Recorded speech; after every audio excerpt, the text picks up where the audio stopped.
Faleminderit, zoti kryetar. Në seancën e kaluar në këtë parlament është konsumuar një vepër penale nga ana e Ministrit Financave.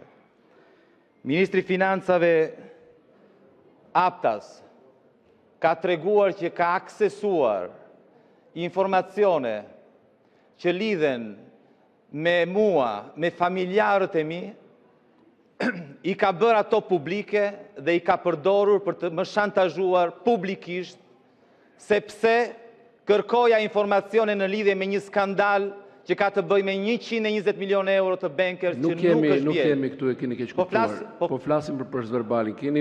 Keni vërejtje për ndonjë gabim gramatikor apo sintaksor në procesverbal, jo fjalime politike, sepse nuk është ky momenti. Pastaj është drejta juaj kur të vi radha, kur të vinë diskutimet.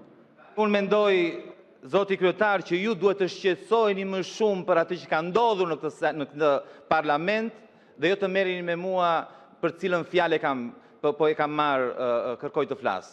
E kam fjalën, zoti kryetar, për faktin që ministri jo vetëm më kërcënoi, po përdori dhe një fjalor të shëmtuar për të cilin nuk mban përgjegjësi dhe mungon në këtë proces verbal. Duhet që proces verbali të korrigjohet, mos të shënohet vetëm çfarë thash unë, por të shënohet edhe çfarë tha ai. Nuk mund të vazhdoni në këtë mënyrë duke përdorur kuvendin thjesht sikur ta keni pron private. Nuk mund të vazhdohet në këtë mënyrë. Falsifikoni proces verbalet, falsifikoni mbledhjet e sekretariatit për etikën, merrni vendime në kundërshtim me rregulloren. Ka një rregullore, zoti kryetar, që parashikon që antarët e sekretariatit të jenë 6 dhe jo 5, dhe jo vetëm kaq, po 3 antarë të jenë të majorancës dhe... Sekretaria do bëri verifikimin e pretendimit ngritur edhe do reflektohet në proces verbal. Ka vërejtje tjetër për proces verbalin? Për proces verbalin. Kush? Zoti Berisha. 2 minuta, urdhëroni. Zoti kryetar,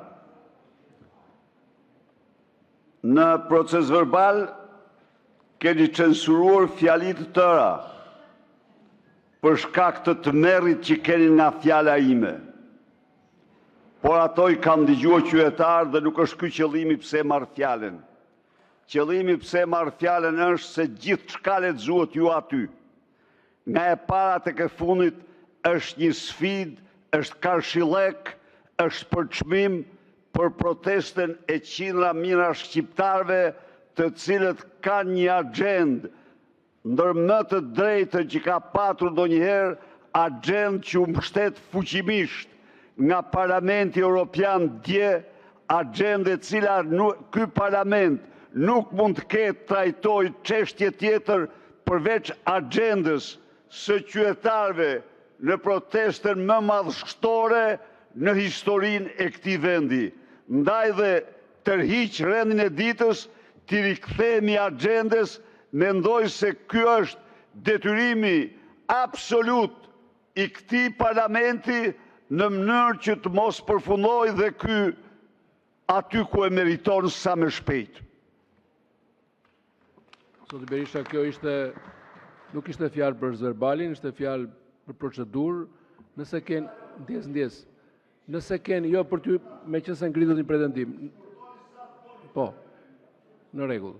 Nëse keni ndonjë propozim për rendin e ditës, propozim për heqje pikash, ndryshim rendin e ditës, shtim pikash, ju lutem referojuni në rregullores. Unë nuk kam autoritet të fshi rendin e ditës, edhe nëse do doja është e pamundur. Respektoni rregulloren. Një grup parlamentar, një grup së paku 10 deputetësh, mund të bëjmë propozime për rendin e ditës. Nuk jemi këtu në shesh, këtu jemi në një institucion kushtetues. Kalojmë te njoftimet, pra miratohet proces verbali me vërejtjen e zotit Sheja që do të verifikohet, nëse ka pasaktësi do të korrigjohen patjetër. Kalojmë tek njoftimet. Njoftohet se në kuvend janë depozituar 5 projekt ligje nga Këshilli i Ministrave, 4 projekt ligje nga deputet, 3 interpelanca. Titujt e nismave të depozituara mund t'i gjeni në sistemin, në sallë, ndërsa materialet në faqen zyrtare të kuvendit. Ju informojmë se nga një grup deputetësh të grupit parlamentar të Partisë Demokratike